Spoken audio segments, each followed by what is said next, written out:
She was just a law student chasing her dreams. Until the man trusted to teach her became her worst nightmare. When she spoke the truth, he destroyed her life, ruined her reputation, and dragged her to court. But what he didn't expect was that she'd fight back harder than any lawyer he'd ever faced.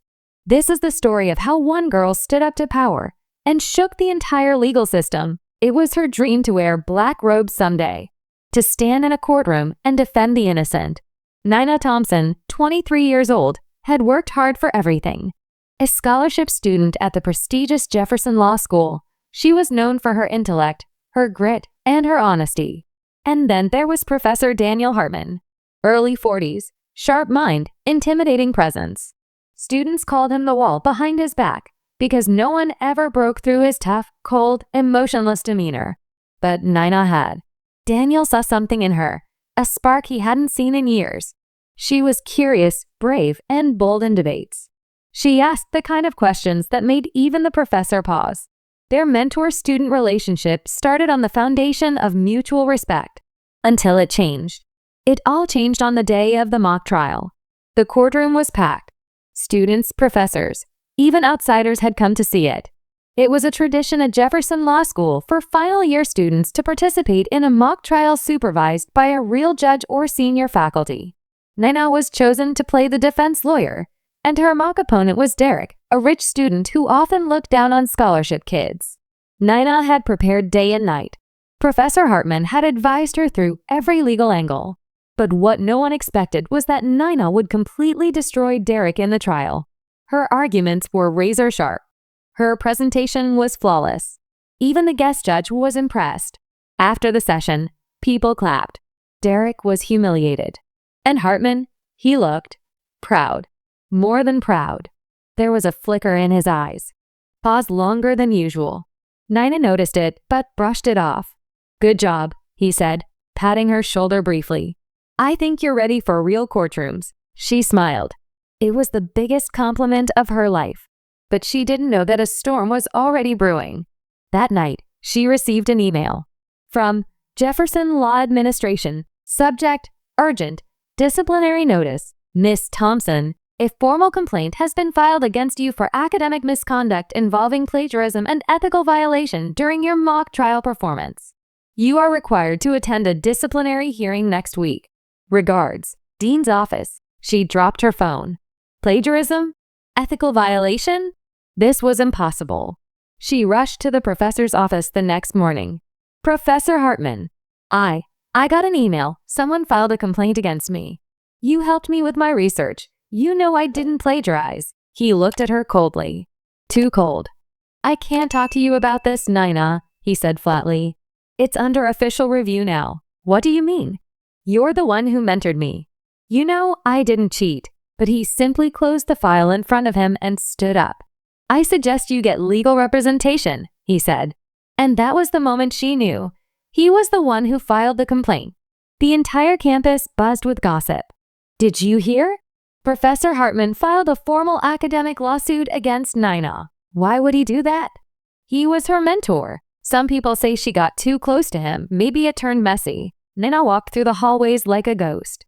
She had no idea what was happening. Why her mentor, her idol, would turn against her. Until she got the documents. A formal lawsuit was being filed. Daniel Hartman versus Nina Thompson. Allegations: intellectual theft, misuse of confidential academic materials, breach of ethics. It was real. He was taking her to court. Her best friend Rhea, a fellow student, tried to comfort her. "This makes no sense. You were his best student.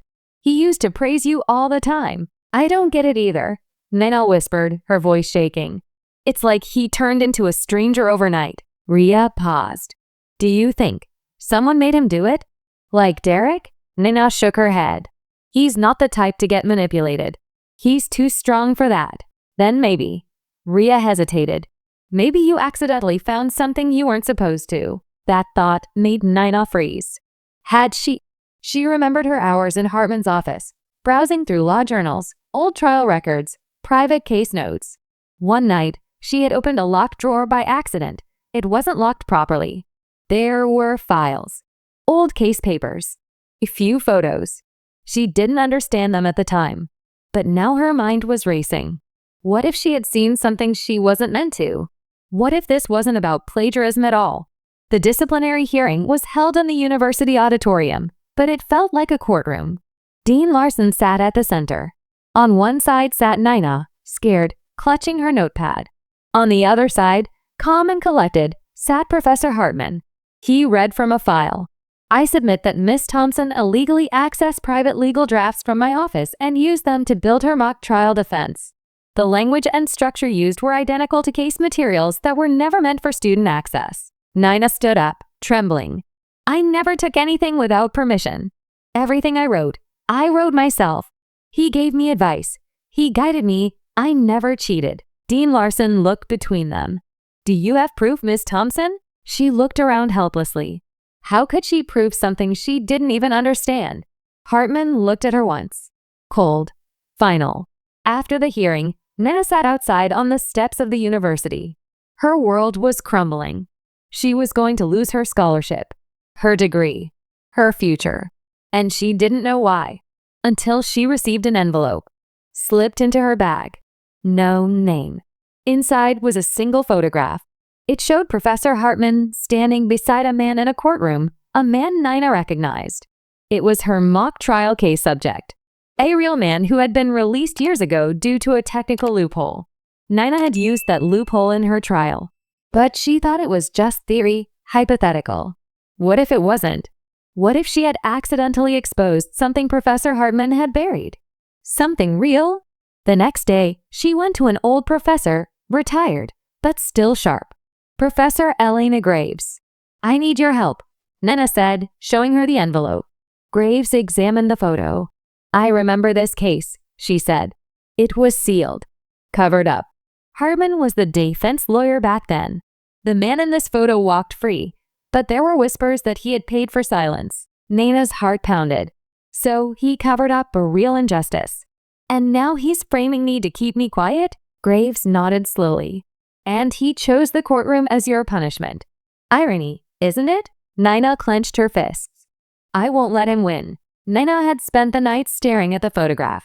The edges were worn, the ink slightly faded, but the truth in it was sharp as a knife. Professor Daniel Hartman, her mentor, now her enemy, had defended a man who was later rumored to have paid his way out of jail. And Nina, unknowingly, had used the same legal loophole in her mock trial. Now, she understood. Her mock trial wasn't just a practice round. It had threatened to expose something real, something dangerous. The next morning, she went back to Professor Graves. "I need everything you know about that case," Nina said firmly. "Name, number, anything." Professor Graves pulled out a dusty old file from her home cabinet. Officially, it was erased from Jefferson Archives. But I kept a few things. I always suspected Hartman's involvement wasn't clean. The file read, State versus Victor Lyle. The charge, aggravated sexual assault. The verdict, not guilty due to procedural errors. There was more. Graves pointed to a paragraph. Defense filed for dismissal citing inadmissible evidence. Witnesses disappeared. A tape went missing. And Hartman was the lawyer? Nina whispered. Led defense. Nina felt her stomach twist. So he'd buried the case, helped a predator walk free. And now she had accidentally recreated that same defense. In public, at a mock trial. She hadn't embarrassed Hartman. She'd exposed him. Rhea met her at the diner that afternoon. "You seriously want to take this to court?" Rhea asked, concerned. "He's already filed charges against you. I'm not going to sit back and let him destroy my life for his own guilt," Nina said. "I'm going to fight back." "With what?" Rhea asked. "A photo." "No," Nina said. "With the truth." Nina started visiting the public records office. She searched everything she could on Victor Lyle. It wasn't easy. A lot of it was missing, intentionally erased. But then, on the third day, a clerk handed her an old court order by mistake. It had handwritten notes on the back, notes that looked familiar. She took a photo.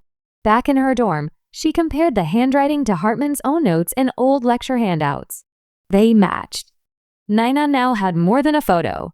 She had proof Hartman had tampered with legal documents, possibly forged evidence. The walls around him were beginning to crack. But the university was closing in too. She received a letter. Dear Miss Thompson, you have been temporarily suspended from Jefferson Law pending further review. You are also prohibited from accessing campus facilities or communicating with faculty. She stared at the words, stunned. They're pushing me out before I can speak, she told Rhea. They're protecting him, Rhea replied. He's not just any professor. He's a state advisor now. He trains young judges. That night, as she packed her bags, Nina received a call from an unknown number. She hesitated, then answered. Stop digging, said a cold voice, or we'll make sure you never step into a courtroom again. The line went dead. She went back to Professor Graves the next day, hands shaking. They threatened me. Then you're close, Graves said. That's how they react when the truth gets too loud. But what can I do now? I'm suspended. He's taking me to court. I have nothing. Graves leaned forward. You don't need the school. You need a real lawyer. And I know one. Enter Maya Leon, 38. Sharp, fearless, and known for taking down powerful men. When Nina sat in her office, Maya listened quietly to the entire story.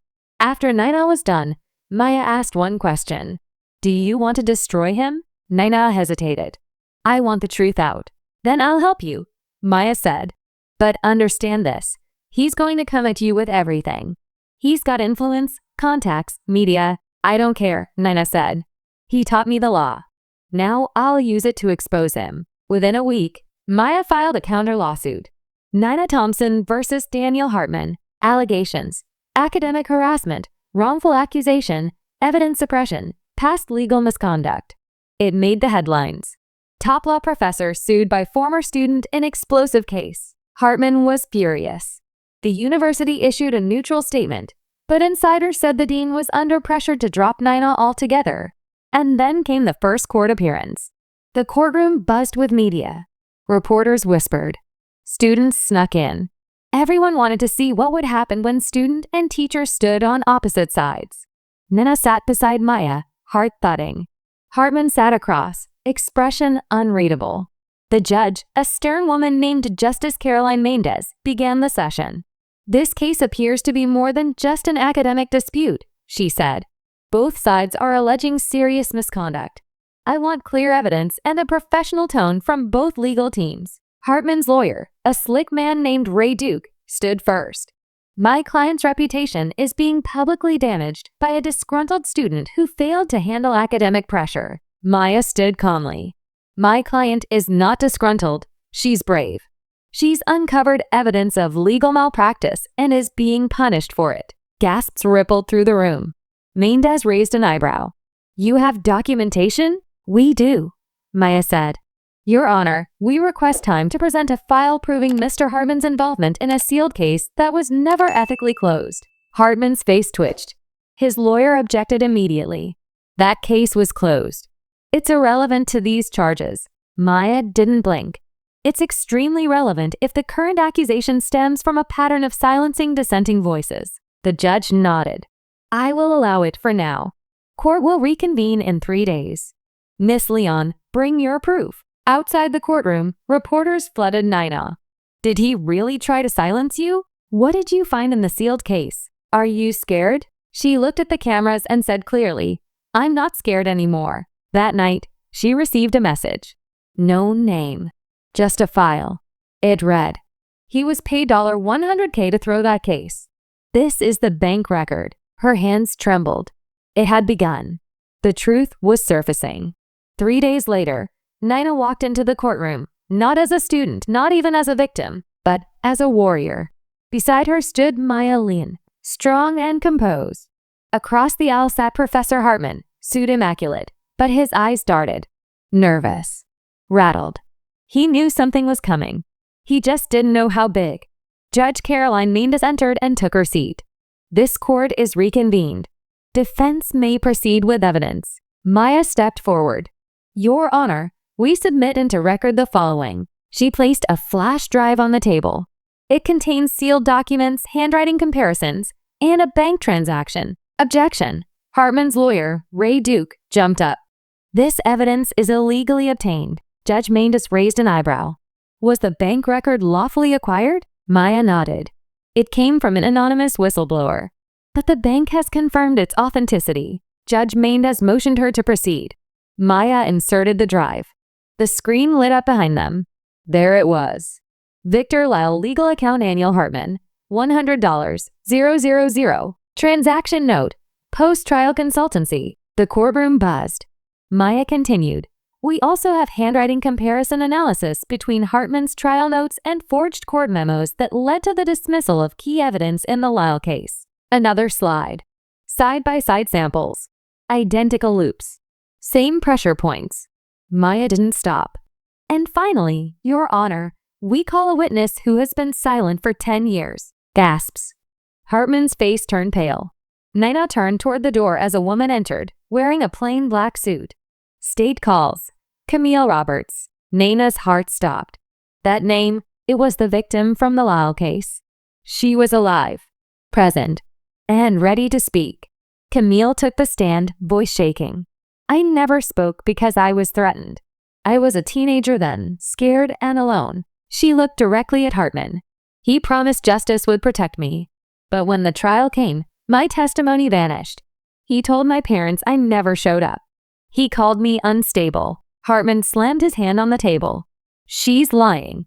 This is insane. Judge Mendez banged her gavel. One more outburst, and I'll hold you in contempt, Professor. Camille held up an old notebook. This is my journal from that year. It has the notes Hartman made when he coached me before trial. Promised me we'd win. Then disappeared from my life. She opened a page. One entry read, Why did he turn cold the night before court? Why won't he answer? Did they pay him? The courtroom fell silent. Nina looked at Camille, her eyes full of pain, but also relief. She had waited years for this moment. After court adjourned, Hartman's team rushed out in a frenzy. Nina sat alone in the hallway, staring at the ceiling. Camille came to her. I'm sorry it took me this long. You being here changes everything. Nina whispered. Camille nodded. He silenced me.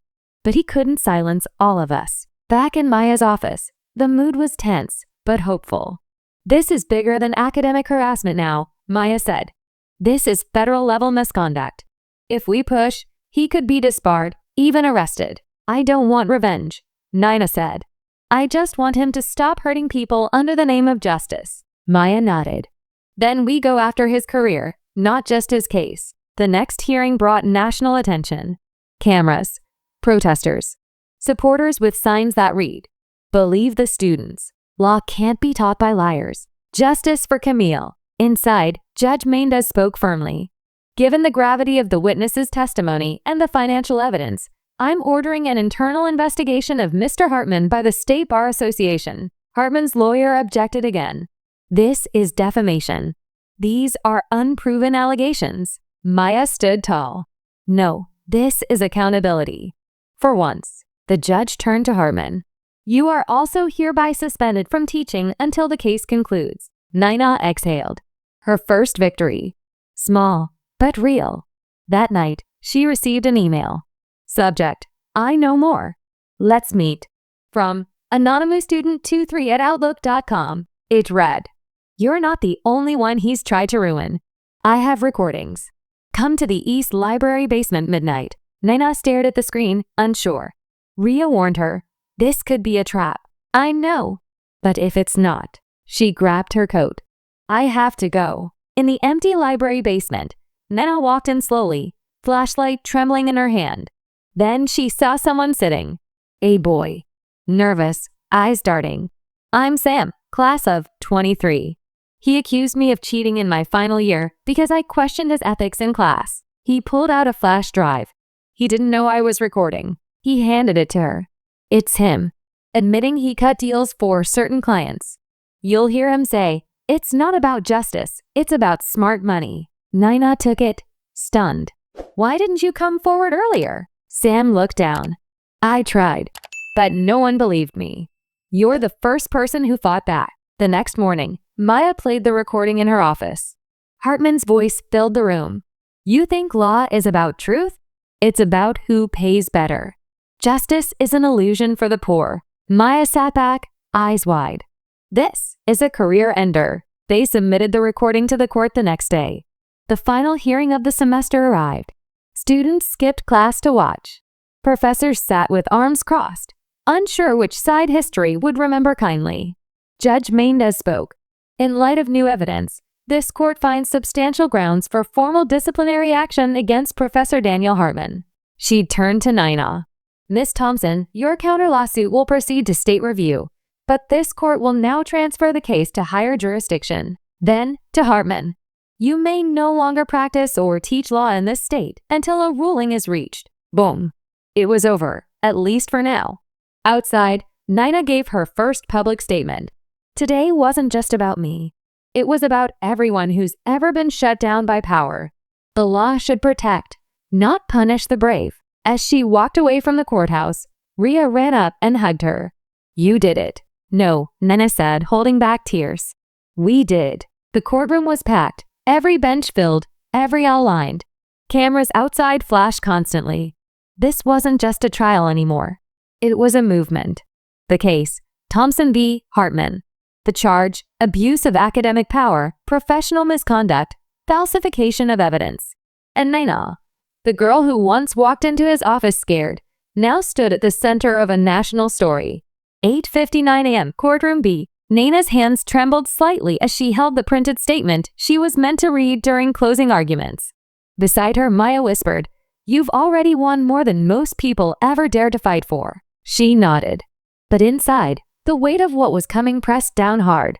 Hartman sat across the room, hair combed, suit sharp, still holding on to the illusion of control. But his eyes no longer burned with arrogance. They flickered with desperation. Judge Mendez entered. Everyone stood. This is the final day of hearings before this court transfers its judgment to the Superior Civil Tribunal. She gestured to Maya. Counsel, you may proceed. Maya stood. Your Honor, this case isn't just about misconduct. It's about betrayal of trust in the highest form. She paused, then looked straight at Hartman. This man weaponized his authority.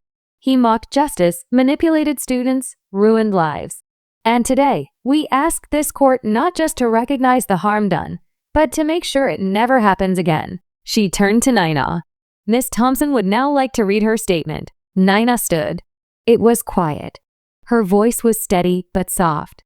When I first joined this university, I thought I'd found my future. I never thought my biggest obstacle would be someone meant to guide me. Professor Hartman used his power to break me, isolate me, and when I tried to speak up, he made me the villain. But I refused to stay silent, because if I did, the next girl wouldn't have a chance either. She looked up. I'm not asking for revenge. I'm asking for rules to mean something, for the truth to matter again. She sat down. There wasn't a dry eye in the courtroom. Ray Duke, Hartman's attorney, stood up with a smirk. Emotional. Very moving. But it doesn't change the fact that my client has received no criminal charges. All of this is based on testimony, interpretation, and alleged recordings that could have been doctored. He faced the judge. What we see here is not justice. It's a witch hunt.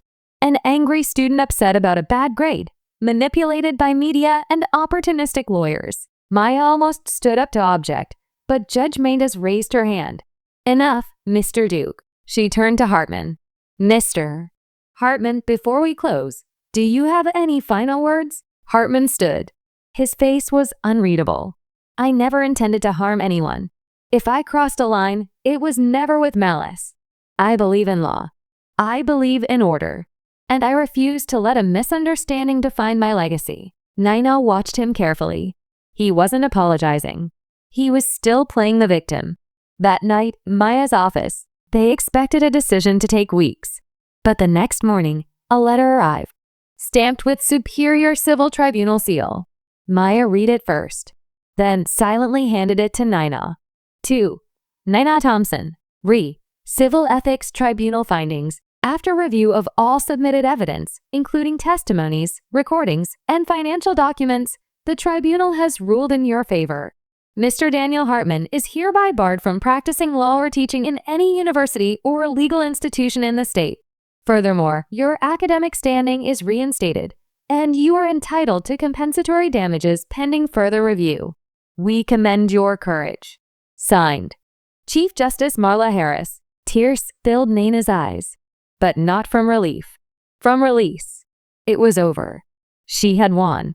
1 week later, graduation day, Nina stood in a cap and gown. She hadn't expected to graduate on time. But after the ruling, the university had not only cleared her record, they gave her a spotlight. She was now valedictorian, a voice for every silent student. She stood at the podium. Justice is slow. Sometimes it hides. But the truth, no matter how buried, always finds its way back. Crowd erupted in applause. Ria cried openly from the crowd. Maya smiled proudly. Later that day, as the crowd cleared and families took photos, Nina stood quietly by a tree, watching the sun begin to set. "Miss Thompson?" A voice called behind her.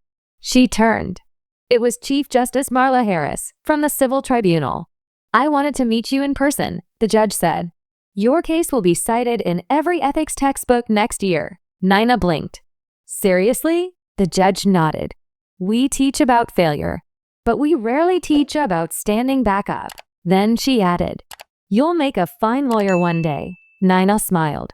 "I plan to." Epilogue. 1 year later, a law seminar at Columbia University.